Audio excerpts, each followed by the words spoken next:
Hello, everybody. Old Buck Dave back again with episode 184 of Two Old Bucks. And with me is none other than Old Buckdale. Old Buck Dale. Welcome to the club, buddy. Yeah, Well, good to be back. it's good to be back. Yeah. So we're kind of jury rigging our setup here. So hopefully we'll both sound better than we did last week. We're not up to 100% where we want to be, but I think we're going to be okay.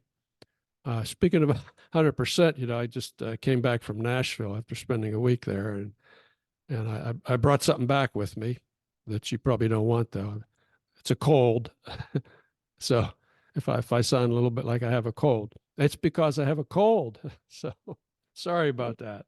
Well, all that stuff is still out there. I mean, it's just we were kind of what used to the word COVID, but that and everything else is still out there. And as one old buck to another, we don't enjoy any of that. I can tell you. No. I mean, it was the Nashville airport was packed, and they put us. We're on a new terminal there, so they sardine you into a bus to take you out to the new terminal. It's a little bus ride across the tarmac, and I'm sure it was during that time period that I picked this up. So because I start feeling like about the second day we were home. Anyway, I think I'll live. Yeah, I came back with similar flu-like symptoms, but we were cooped up in like the waiting area where every chair and half the floor is totally occupied. Oh yeah, absolutely. For like 2 hours. Yeah. Waiting for clearance or something. So you're saying to yourself, well, I don't see how I'm going to escape anything here. So, but yeah, you made it back. I'm glad you were able to do that. I know you enjoyed that trip. It's always a fun thing for you. So it keeps you busy up there. I did enjoy it, and we had a little birthday celebration there. Actually, as you know, it was somebody's birthday, somebody on this podcast, and that person was not named Dell. Yeah, it wasn't Dell. But Dell will get his turn shortly. So happy birthday to Dave. Yeah. So I've been agonizing over what I want to get for a birthday present. If I get a present for myself, just to do it. I thought about the Crocs with the Pringles compartment, and I thought, no, I just can't do that. That's just too. That's not you. It's just not me. It's just too silly. Why would it's like it's over $100 for those? That's so silly. But anyway, welcome to the world. So here's where I'm down to. Mm-hmm. Okay, now Velveeta has just come out. That's the Velveeta cheese people. These are the guys that you made the grilled cheese, and the cheese would drip out onto your cheek or onto your chin and that sort of thing. Well, let me say this to our listeners who might not be familiar with Velveeta. Good point. Velveeta is a yellow-looking substance. Cheese-like substance. That's named cheese. It's called cheese, but we're not really sure. We call it cheese, but it's called Velveeta. And we grew up with that stuff because it was reasonably inexpensive. You could buy a lot of it. Yeah. And it did melt pretty quickly, and it was actually kind of messy until you got older and actually tried a real cheese, or the science of cheese. Yeah, that's true. Quite more specific than that. You tried real cheese. It's like, oh my God. So this is what I've been missing all my young life. Yeah. I do not eat Velveeta cheese. No, I don't. I simply do not. Boy, do not buy that stuff. I sure chowed down a lot of it in the good old days. So anyway, so Velveeta has come out with this, and this is going to be hard to explain even. It's a 14-karat gold Velveeta drip lip cuff, and it's only $77. Now, what this thing is, it looks like a tooth, like a cross section of a tooth, with the two roots coming down, and you either hook this or glue this onto your lip, and it's supposed to catch the running Velveeta. It's supposed to be cheese dripping down your lip. It makes no sense to me, so I'm not sure I really want this. Actually, I did send you a picture of this, and you were as to puzzled our listeners as I was, out there. right? Dave did send me a picture of this. I blew it up. I looked at it, and for the life of me, I just did not understand. I did not understand the concept of it, number one. I couldn't see how could become fashion. Number two, it certainly had no function that I could figure No out. function. Yeah. I don't So know. It sounds like an internet age product. They're going to sell a million of them.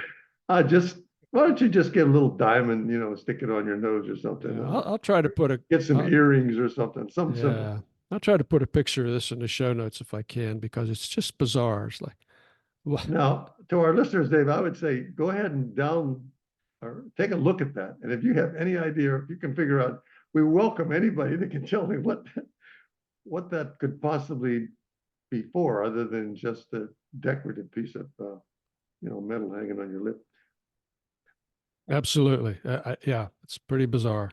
Hey, So but I want to go back to something you said, Dave. You said uh, in every birthday for us now is really a milestone because it's an we just accomplishment. never, Yeah. yeah, you just never know when you get past 70, what issues you'll run into that will drag you down. So when you said you were going to buy something for yourself for your birthday, Yeah. it flashed through my mind at our age, you wonder I have a limited amount of stuff that I would wish for now. You know that. Like when I was 18, oh my soul. Mm-hmm. You know, someone said, go buy whatever you want for your birthday. Holy, I had the whole world in my hand. Now you have to think about it. Now I really have to think about it. Do I really, what would I do with that? I have one of those. What really could a Mm-hmm. 78-year-old man want that he either didn't already have or had at least once and Yeah. didn't like it the first time? Yeah. That's Yeah. a dilemma. It is a dilemma. So I challenge our listeners out there too. If you're old Buck fan and anywhere near these numbers, tell us what a birthday gift you were like. And we're talking something you can buy, not like world peace or something like that. We wished for that about 10 years ago. That didn't Didn't come happen. together. Yeah, it didn't work. Didn't stick. Didn't So stick. there's a Yeah. challenge. There's a challenge for a listener. If you could wish for something for your birthday, something that may be tangible, at least I can understand. Let us know what that is, because I honestly don't, off the top of my head, I don't know, because I make my own sunglasses. So Yeah. After all, the man who has everything. Yeah. yeah. Well, let me. Okay, that's a good point. Let me get back to my other option here. Now, have you ever heard of the Terminator? The Terminator? No, Terminator. This is a new device that's just gone out for sale. It's a robotic dog flamethrower. Okay, and it blasts fire up to 30 feet. So if you ever seen one of these little robotic dogs bouncing around in one of these videos, think of that with a flamethrower on top of it. Now this is legal in 48 states, and it's only $10,000. That clearly in my mind right now clearly says all of this technology, all this robotic stuff has all been weaponized already. Already. I thought they were going to be like security dogs on the 15th floor of a building or something where they Yeah. could walk around up there and keep an eye on whether the crane gets blowed over or something. Yeah. The stuff has all been weaponized already, Dave. Yeah. It's all weaponized. No, I mean this does have a practical application actually for people firefighters that are fighting wildfires, and they have to set a backfire or something like that. So here's a way that you send the robot dog in to start the backfire without getting yourself burned to a crisp. But I don't know how many of these are going to sell. Jeez. I'm thinking the 3 that are used for that purpose will be fine. Yeah, it will be but fine. The other 10,000 that are on the front lines. Yeah. Yeah, I'm sure all the Silicon Valley zillionaires are probably buying these up and mounting them on the parapets of their castles. Oh my soul. Yeah. Well, I'll tell you what I did end up with though. There was a third choice which I went for, and that was a bicycle frame. I bought another bicycle frame. I bought myself a bicycle frame. Yeah, and it's an old frame. It's like 1980s, and it's an old steel frame, kind of heavy, clunky. But Oh, yeah, it's going to be a good summer project for I was me. gonna say, so you're gonna build one from scratch again, or really? Yeah, yeah, build it from scratch because I've got so many parts lying around that I need to put these on something. So You that'll know, you make fun of me. You make fun of me of the crazy things I waste time on for, I yeah, think I it's just don't. because I try to do it, but Hmm. you have built some unbelievably good bikes. I mean, I saw some bikes. I said, what, you said, oh, I built this one myself. I said, and you're not, that's not your best bike. He said, oh, no, this is my beater bike because we're riding around town. That's right. Yeah, Yeah. So when you put them together, you put them together really, really yeah. This well. will be my new beater bike, but it's going to be nice. I'm trying to decide whether I want to get it sandblasted and paint it myself. So as I did the last one, but The we'll see. We'll last see. several, right? I've done a couple. Yeah, I've done a couple Yeah. that way. So Well, all the best to you on that project. so happy birthday to me. Happy, Yeah. there you go, folks. That's a simple, there's a simple request for a man just wanted a frame. This has no handlebars, no wheels, no tires. Nothing, Just nothing. a straight little bike frame with all the little tubes and a couple holes in it. Couple holes in it. And Yeah. look how happy he is. That's right. It doesn't take much. It didn't cost $10,000 either. Yeah, he's so happy. Yeah. Yeah. It So was, what have I been doing with my time? yeah. Talk to me. Actually, I have a question for you. If I said, and I can think of one person right now that'll probably find this interesting. If I said to you, you look very seemly, seemly, Seemly. Do you know what that means? Well, I wouldn't take it as a compliment.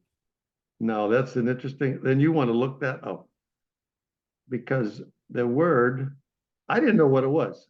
I didn't take it as a compliment either. But this was a puzzle. I was doing a puzzle, and the clue for the puzzle was proper. So the clue for this word was proper. And what that word means is that I'm saying that you look seemly, whatever the occasion is. Maybe if you are at the beach, let's say, or Hmm. you're dressed up, that you're dressed appropriately. That's like properly, you're looking properly for that particular circumstance. I look beach ready. Yeah, you look. It doesn't sound like that, but so Hmm. anyhow, this is a word. This is a word. So it's a legitimate word, and I've never used it. I guess I was thinking of seamy. Is there a word seamy? Seemly, S-E-E. I'm Yeah. spelling it probably too, Seemly, because Okay. I had to look it up. I had to look it up because I just didn't know. I've never used it, and I didn't know how it fit. So Well, in the process, mm-hmm. a man with too much time on his hands, right? That'd be you. I would. What letter? What letter do you think begins the most words, or is the beginning of most words in the English language? S. S. The other day, I have a very old dictionary that I've almost worn out opening it because I just like looking in a dictionary for words rather than Googling them. So I tried to sort of look at the amount of pages of like all the A's or B's or S's or whatever, kind of start and stop in the dictionary where one letter begins and another one ends, to see how thick it is. And some of them I said, boy, there's a lot of words with that, starting with that letter. So the reason S is such a popular letter is, they say, because of the clusters, like words that start with SC Hmm. and Hmm. SH and SP and ST. Hmm. And I can see that. And so, yes, S is the language. And then what do you think the second one was? Okay, the first four, P. first one is S. What did you say? P. That's number three. P See, I was close. is in All right. Paul. So Hmm. it's SCPD, and it goes on down and about halfway through. They said words like E. Now E is probably to me the most common letter around. There's more E's, and anytime I'm doing a puzzle, all I have to do is find the E's, and I usually can do it. So I thought that was interesting. And this is the part I like, the J, Q, and Z, Mm-hmm. and that's reserved for names of medicines. Yeah, we talked about that a long time ago. Yeah. Yeah, I So think you're right. I I, think you're right. I don't know what possessed me to embark on that, but Yeah. stuff like that sometimes fascinates me. I said, huh, I wonder. So anyhow, Hmm. seemly, you can look that up and Namely, see what okay. you can think So about that one. thank you. I stand corrected. That's good. That was little bit of wisdom here, a little bit of buck Yeah, a wisdom. little bit. Okay. And Yeah. and something else I was going to tell you. Uh, if I said to you that I was eating some droops,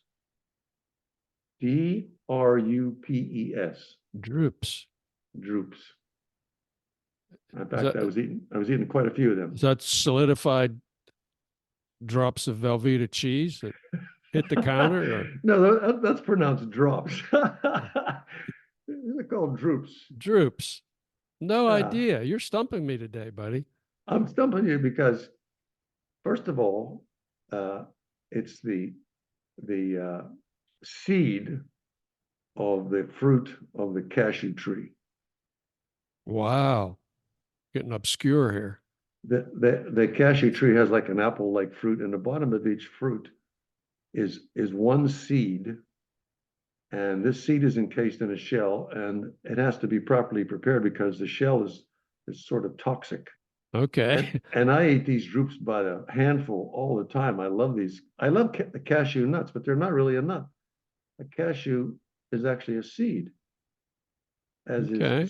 as is pistachios and a couple other ones. Mm-hmm. So I said to myself, huh. Now, if these folks didn't roast these things properly and clean them properly, they're not edible. It'd be one old buck. Yeah, I mean, one old buck. And and then I said, well, cashews, where do they come from? And it's easy to find that. You can Google all those things. I didn't have any trouble finding that Ivory Coast, Africa, and then India. Very, Ah, very time consuming to get them off there. You have to pick them one at a time. I think they had like 780 tons they generate a year. So I'm a big consumer of and droops. you eat about what, about half a ton? I So you're I mean I really eat those things, and I can eat those cashew nuts or those cashew seeds uh, all the way up to constipation. that's we don't That's want any pretty more bad, isn't description. Yeah. it? All the way up to, oh man. We're I can reach that level if you don't thank you you for know sharing that. yeah, if you don't, you better eat something else I with could this. You just can't keep Yeah, I chowing could those hear the things. listeners clicking off already. Like, okay, that's enough. Enough Uh, bucks. Oh my oh, God. Buckdale just grossed out half the nation. So, He did. He did.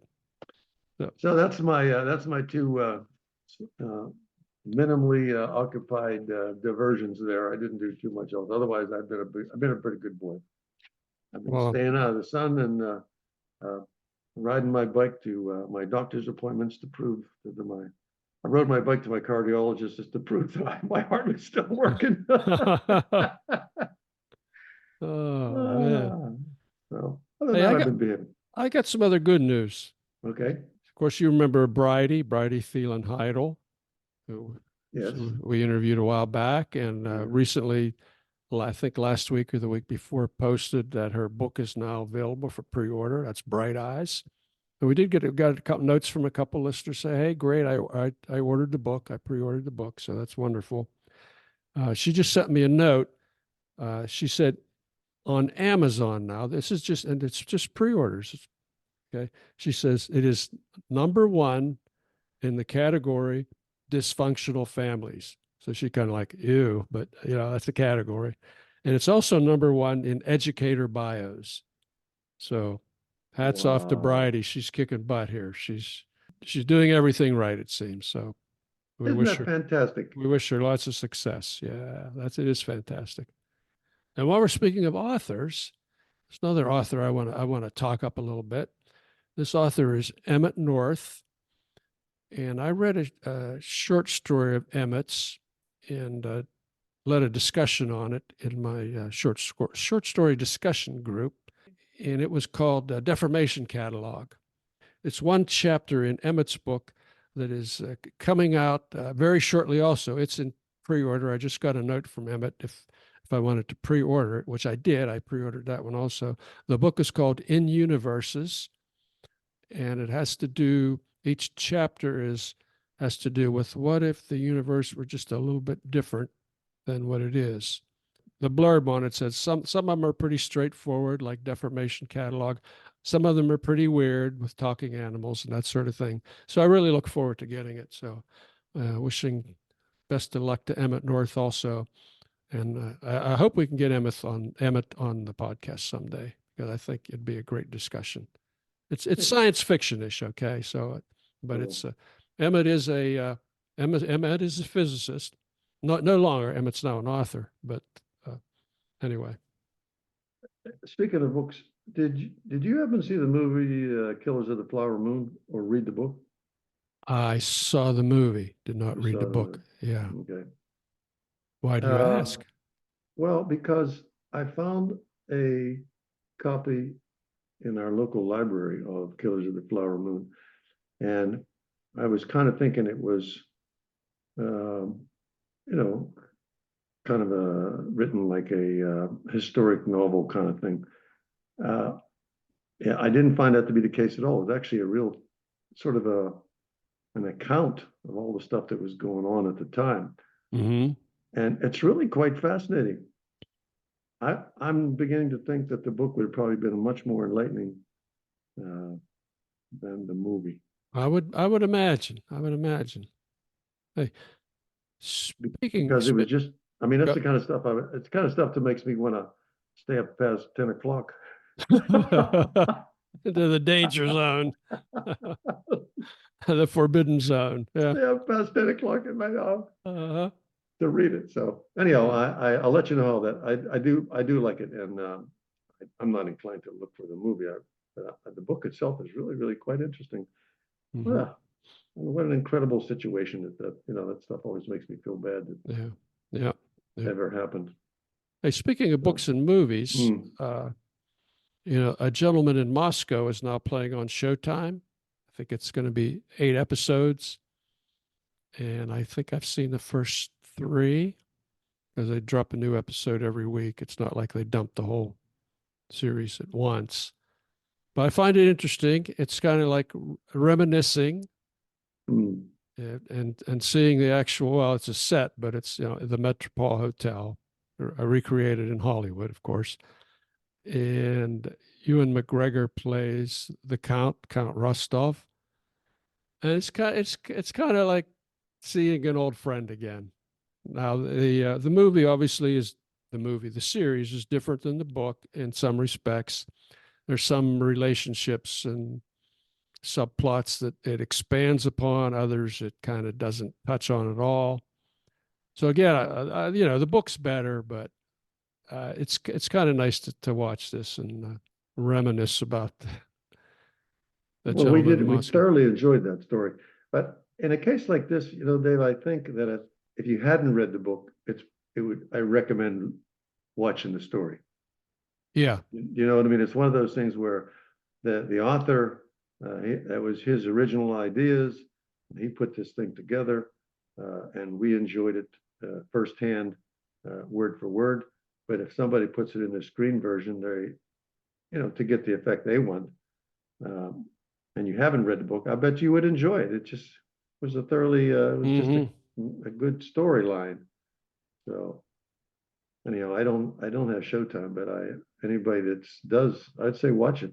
Definitely check it out. Yeah, it's on Paramount Plus Showtime is what they call themselves now. I don't know. It's fun. It's a fun watch, but it's not quite the book, but it's okay. It's okay. Speaking of movies and series and that sort of thing, we sound like a Hollywood reporter this week. At least I do, I guess.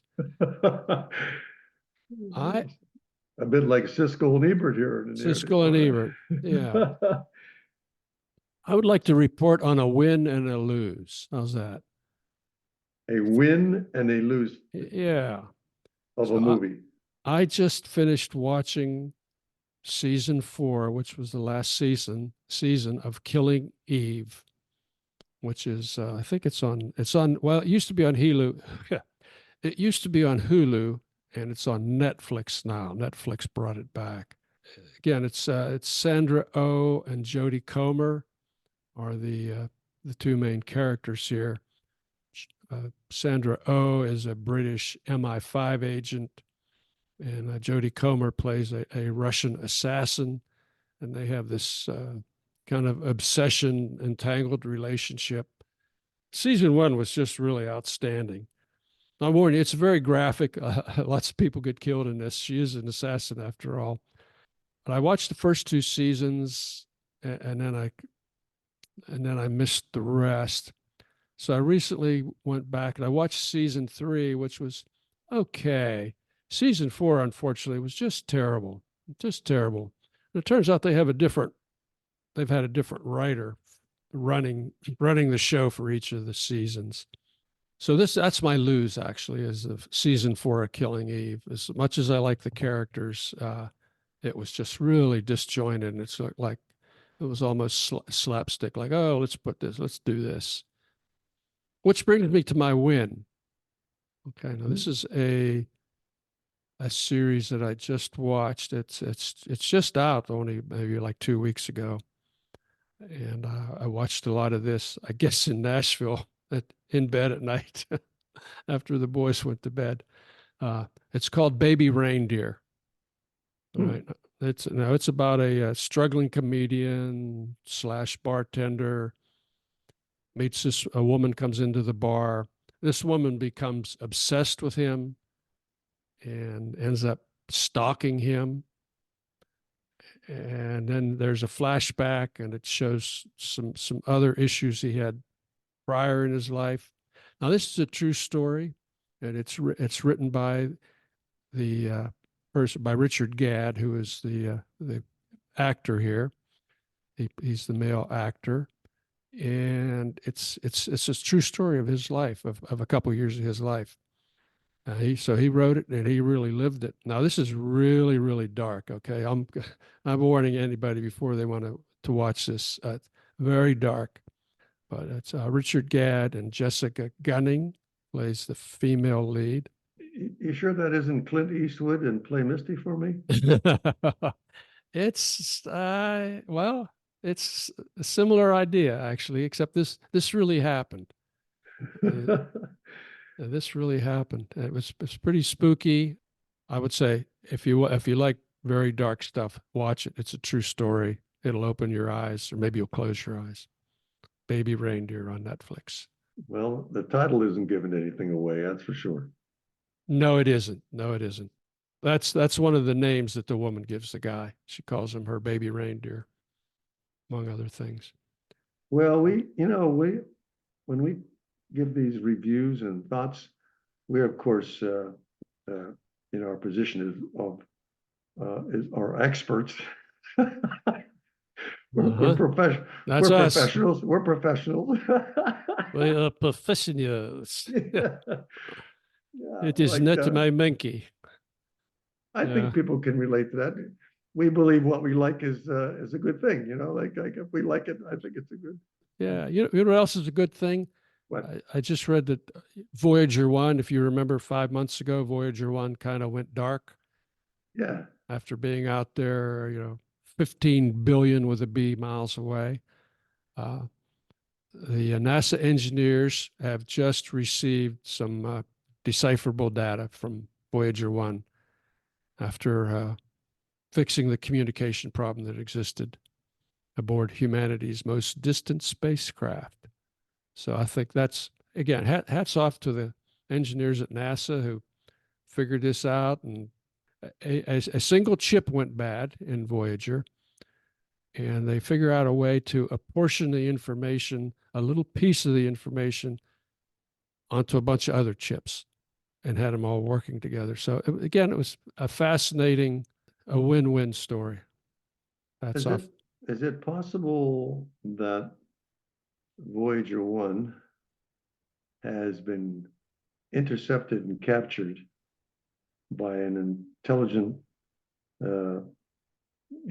being somewhere out in space and said, I think I know what this is. Let's have some fun with it. So they'll be sending messages back. Little cryptic messages to get cryptic message. Yeah. Of course, that's silly, but I think those folks were elated. Did you see the picture of those folks? It looks like they've been doing that for years, monitoring that spacecraft. Oh, well, they have. It's been what, 46 years now? Yeah, it's like their whole life is based on just keeping track of that,